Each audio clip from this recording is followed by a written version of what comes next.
सर्वमंगल मांगले शिव सर्वार्थ साधिके शरण्ये त्र्यंबके गौरी नारायणी नमोस्तुते। आप सबको शारदीय नवरात्रि की बहुत बहुत बधाई हो। माता रानी सदा आप सब पर अपना प्यार भरा हाथ बनाए रखे। आप सभी के सभी कार्य माता रानी की कृपा से सिद्ध होते चले। सर्वप्रथम गणपति जी महाराज गुरु महाराज को प्रणाम करते हुए हम श्री दुर्गा सप्तशती जी का पहला अध्याय श्रवण करने जा रहे हैं। तो सभी प्रेम से बोले श्री दुर्गाय नमः। मेधा ऋषि का राजा सूरत और समाधि वैश्य को देवी भगवती की महिमा बताते हुए मधु कैटभ वध का प्रसंग सुनाना। विनियोग। पहले चरित्र के ब्रह्मा ऋषि, महाकाली देवता, गायत्री छंद, नंदा शक्ति, रक्तदंतिका बीज, अग्नि तत्व और ऋग्वेद स्वरूप हैं। श्री महाकाली देवता की प्रसन्नता के लिए पहले चरित्र के रूप में विनियोग किया जाता है। भगवान विष्णु के सो जाने पर मधु और कैटभ को मारने के लिए कमल से पैदा होने वाले ब्रह्मा जी ने जिनकी स्तुति की थी, उन महाकाली देवी का मैं सेवन करता हूँ। वह अपनी 10 भुजाओं में खड़ंग, चक्र, गदा, वाण, धनुष, परिघ, शूल, भुशुंडी, मस्तक और शंख धारण किए हुए हैं। उनके 3 नेत्र हैं। वे अपने समस्त अंगों में दिव्य आभूषण धारण किए हुए हैं। उनके शरीर की चमक नीलमणि के समान है और वे 10 मुख और 10 पैरों वाली हैं। मार्कंडेय जी बोले, सूर्य के पुत्र सावर्णी जो 8वें मनु कहे जाते हैं, उनकी उत्पत्ति की कथा विस्तार पूर्वक कहता हूँ, सो सुनो। सूर्य पुत्र महाभाग सावर्णी भगवती महामाया के अनुग्रह से जिस प्रकार मनवंतर के स्वामी हुए, वही प्रसंग सुनाता हूँ। पूर्व काल की बात है। स्वारोचिष मनवंतर में सूरत नाम के एक राजा थे जो चैत्र वंश में उत्पन्न हुए थे। समस्त भूमंडल पर उनका अधिकार था। वे प्रजा का अपने औरस पुत्रों की भांति धर्म पूर्वक पालन करते थे। फिर भी उस समय कोला नगरी का नाश करने वाले क्षत्रिय उनके शत्रु हो गए। राजा सूरत की दंड नीति बड़ी प्रबल थी। उनका शत्रुओं के साथ युद्ध हुआ। यद्यपि कोला विध्वंसी संख्या में कम थे, तो भी राजा सूरत युद्ध में उनसे हार गए। तब वे युद्ध भूमि से अपने नगर को लौट आए और केवल अपने देश के राजा होकर रहने लगे। किंतु वहां भी उन प्रबल शत्रुओं ने उस समय राजा सूरत पर आक्रमण कर दिया। राजा का बल क्षीण हो चला था, इसलिए उनके दुष्ट, बलवान एवं भेदी मंत्रियों ने वहां उनकी राजधानी में भी राजकीय सेना और खजाने को हथिया लिया। सूरत का प्रभुत्व नष्ट हो चुका था, इसलिए वे शिकार खेलने के बहाने घोड़े पर सवार हो वहां से अकेले ही एक घने जंगल में चले गए। वहां उन्होंने ब्राह्मण श्रेष्ठ मेधा मुनि का आश्रम देखा। उस आश्रम में अनेकों हिंसक जीव भी परम शांत भाव से रहते थे। मुनि के बहुत से शिष्य उस वन की शोभा बढ़ा रहे थे।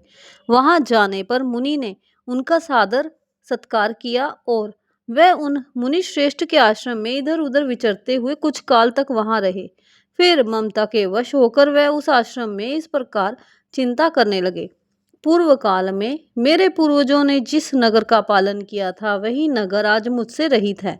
पता नहीं दुराचारी सेवक गण उसकी धर्म पूर्वक रक्षा करते हैं या नहीं। जो सदा मद की वर्षा करता था और अति बलवान था, वह मेरा प्रधान हाथी अब शत्रुओं के अधीन होकर न जाने किन भोगों को भोगता होगा। जो लोग मेरी कृपा, धन, भोजन पाने से सदा मेरे पीछे चलते थे, वे निश्चय ही अब दूसरे राजाओं का अनुसरण करते होंगे। व्यर्थ खर्च करने वाले उन लोगों के द्वारा अत्यंत कष्ट से जमा किया हुआ वह मेरा खजाना खाली हो जाएगा। ये तथा और भी कई बातें राजा सूरत लगातार सोचते रहते थे। एक दिन उन्होंने वहां विप्रवर मेधा के आश्रम के निकट एक वैश्य को देखा और उससे पूछा, हे सज्जन, तुम कौन हो? यहाँ तुम क्यों शोकग्रस्त और उद्विग्न दिखाई देते हो? राजा सूरत का ये प्रेम पूर्वक कहा हुआ वचन सुनकर वैश्य ने विनीत भाव से उन्हें प्रणाम करके कहा। वैश्य बोला, राजन, धनियों के कुल में उत्पन्न एक वैश्य हूँ। मेरा नाम समाधि है। मेरे दुष्ट स्त्री पुत्रों ने धन के लालच में आकर मुझे घर से बाहर निकाल दिया है। इस समय मैं धन, स्त्री और पुत्र से वंचित हूँ। विश्वसनीय बंधु बांधवों ने मेरी ही संपत्ति छीनकर मुझे निकाल दिया। इसलिए दुखी हो मैं यहाँ चला आया। यहाँ रहकर मैं इस बात को नहीं जानता कि मेरे पुत्रों की, स्त्री की और स्वजनों की कुशल है या नहीं। इस समय घर में वह कुशल भी रहते हैं या नहीं। वह मेरे पुत्र कैसे हैं? क्या वह सदाचारी हैं अथवा दुराचारी हो गए हैं? राजा ने पूछा, जिन लोभी स्त्री पुत्र आदि निधन के कारण तुम्हें घर से निकाल दिया, उनके प्रति तुम्हारे चित्त में इतना प्यार क्यों है? वैश्य बोला, आप मेरे विषय में जो बात कहते हैं वह सच है, लेकिन क्या करूं, मेरा मन उन्हीं के लिए तड़पता रहता है। उन्हीं के प्रति मेरे हृदय में इतनी अनुरक्ति है। हे महामते, गुणहीन बंधुओं के प्रति जो मेरा चित्त इस प्रकार प्रेम मगन हो रहा है, ये क्या है? इस बात को मैं जानकर भी नहीं जान पाता हूँ। मेरा मन बहुत दुखी हो रहा है। उन लोगों से प्रेम का सर्वदा अभाव है, तो भी उनके प्रति जो मेरा मन निष्ठुर नहीं हो पाता, इसके लिए मैं क्या करूं? मार्कंडे जी बोले, हे ब्राह्मण, तदंतर राजाओं में श्रेष्ठ सुरथ और वह समाधि नामक वैश्य दोनों साथ साथ मेधा मुनि की सेवा में उपस्थित हुए और उनके साथ बैठ गए। इसके बाद वैश्य और राजा ने कुछ बातें आरंभ की। राजा ने कहा, भगवान, मैं आपसे एक बात पूछना चाहता हूँ, उसे कृपा कर बताइए। मेरा चित्त अपने वश में नहीं है, इसीलिए मैं अति दुखी रहता हूँ। मुनि श्रेष्ठ, जो राज्य मेरे हाथ से चला गया, उसमें और उसके संपूर्ण विभागों में मेरी ममता बनी हुई है, ये जानते हुए कि वह अब मेरा नहीं है। अज्ञानी की भांति मुझे उसके लिए दुख हुआ जा रहा है। इसका क्या कारण है? इधर ये वैश्य भी घर से अपमानित होकर आया है, तो भी इसके हृदय में उनके प्रति अत्यंत स्नेह है। इस प्रकार ये तथा मैं दोनों ही बहुत दुखी हैं। जिसमें प्रत्यक्ष दोष देखा गया है, उस विषय के लिए हमारे मन में ममता के कारण आकर्षण पैदा हो रहा है। हे महाभाग, हम दोनों समझदार हैं, तो भी हम में जो मोह पैदा हुआ है, ये क्या है? ऋषि बोले, महाभाग, सब जीवों को विषय गोचर होने के ज्ञान है। ये ठीक है कि मनुष्य समझदार होते हैं, किंतु केवल वे ही ऐसा नहीं करते। पशु पक्षी आदि सभी प्राणियों में बुद्धि होती है। मनुष्यों का ज्ञान भी वैसा ही होता है जैसा उन मृगों और पक्षियों का होता है, तथा जैसा मनुष्यों का होता है वैसा ही उन मृग पक्षी आदियों का होता है, तथा ये अन्य बातें भी प्राय दोनों में समान ही है। समझ होने पर भी इन पक्षियों को तो देखो, ये स्वयं भूख से पीड़ित होते हुए भी मोहवश बच्चों की चोंच में कितने चाव से अन्न के दाने डाल रहे हैं। पुरुष श्रेष्ठ, क्या तुम देखते नहीं कि ये मनुष्य समझदार होते हुए भी लोभवश अपने किए हुए उपकार का बदला पाने के लिए पुत्रों की कामना करते हैं? यद्यपि उन सब में समझ की कमी नहीं है, तथापि वे संसार की स्थिति बनाए रखने वाली भगवती महामाया के प्रभाव द्वारा ममतामय भंवर से युक्त मोह के गहरे गड्ढे में गिराए जाते हैं। इसलिए इसमें आश्चर्य नहीं करना चाहिए। जगदीश्वर भगवान विष्णु की योग निंद्रा रूपी जो भगवती महामाया है, उन्हीं द्वारा ये जगत मोहित हो रहा है। हे भगवती महामाया, देवी ज्ञानियों के भी चित्त को बलपूर्वक खींचकर मोहग्रस्त कर देती है। वही इस सारे चराचर जगत की सृष्टि करती है, तथा वही प्रसन्न होने पर मनुष्यों को मुक्ति के लिए वरदान देती है। वही पराविद्या, संसार बंधन और मोक्ष की कारण भूता सनातनी देवी तथा संपूर्ण ईश्वरों की भी अधीश्वरी हैं। राजा ने पूछा, भगवान, जिन्हें आप महामाया कहते हैं, वह देवी कौन है? ब्राह्मण, उनकी उत्पत्ति कैसे हुई? मैं सब कुछ उन देवी के बारे में आपके मुख से सुनना चाहता हूँ। ऋषि ने कहा, राजन, वास्तव में तो वह देवी नित्य स्वरूपा ही है। संपूर्ण विश्व उन्हीं का रूप है, तथा उन्होंने समस्त जगत व्याप्त कर रखा है। वह नित्य और अजन्मी है। वह देवताओं का कार्य सिद्ध करने के लिए प्रकट होती हैं। उस समय संसार में उत्पन्ना कहलाती हैं। कल्प के अंत में जब संपूर्ण जगत एक ही महासागर में डूब रहा था और सबके प्रभु भगवान विष्णु शेषनाग की शैया बिछाकर योग निद्रा में लीन हो सो रहे थे, उस समय उनके कानों की मैल से दो भयंकर असुर उत्पन्न हुए, जो मधु और कैटभ के नाम से प्रसिद्ध थे। वे दोनों ब्रह्मा जी का वध करने को उद्यत हो गए। भगवान विष्णु के नाभि कमल में विराजमान प्रजापति ब्रह्मा ने जब उन दोनों भयानक असुरों को अपने पास मारने के लिए आता और भगवान को सोया हुआ देखा तो एकाग्रचित्त होकर उन्होंने भगवान विष्णु को जगाने के लिए नेत्रों में निवास करने वाली योग निंद्रा की स्तुति आरंभ की, जो इस विश्व की स्वामिनी, जगत को धारण करने वाली, संसार का भरण पोषण और संहार करने वाली तथा तेज स्वरूप भगवान विष्णु की अनुपम शक्ति है। उन्हीं भगवती निंद्रा देवी की भगवान ब्रह्मा स्तुति करने लगे। ब्रह्मा जी ने कहा, देवी तुम ही स्वाहा, तुम ही स्वधा और तुम ही वष्टकार हो। स्वर भी तुम्हारे ही स्वरूप हैं। तुम ही प्राणदायिनी सुधा हो।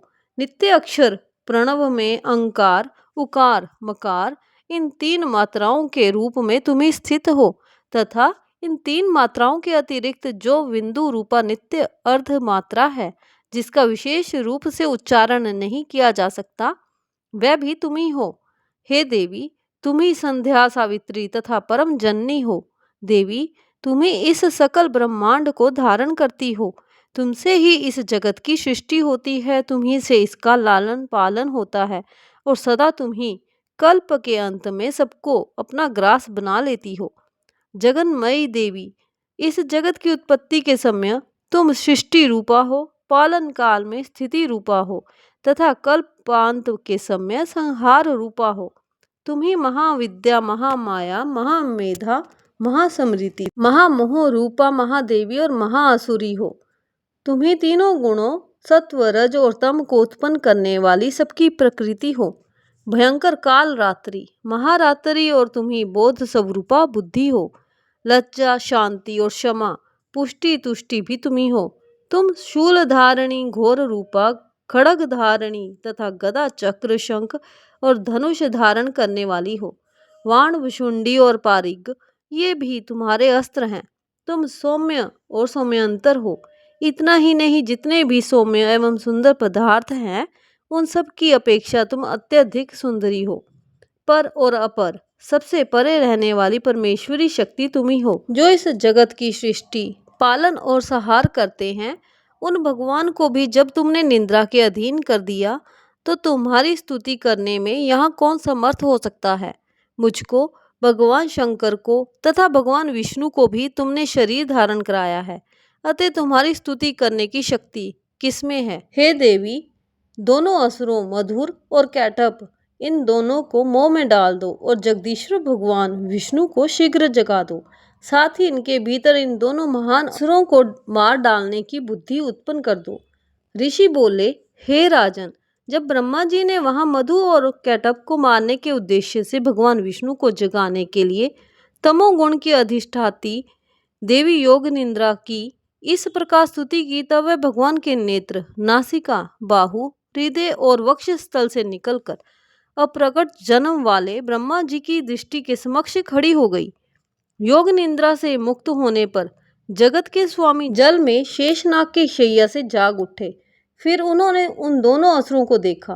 वे दुष्ट आत्मा मधु और कैटअप अत्यंत बलवान तथा पराक्रमी थे और क्रोध से लाल लाल आंखें किए ब्रह्मा जी को खा जाना चाहते थे। तब भगवान श्री हरि ने उठकर उन दोनों के साथ 5000 वर्षों तक केवल बाहु युद्ध किया। इधर माया ने भी उन्हें मोह में डाल रखा था, इसलिए वे भगवान विष्णु से कहने लगे, हम तुम्हारी वीरता से प्रसन्न हैं, तुम हम लोगों से किसी वर की कामना करो।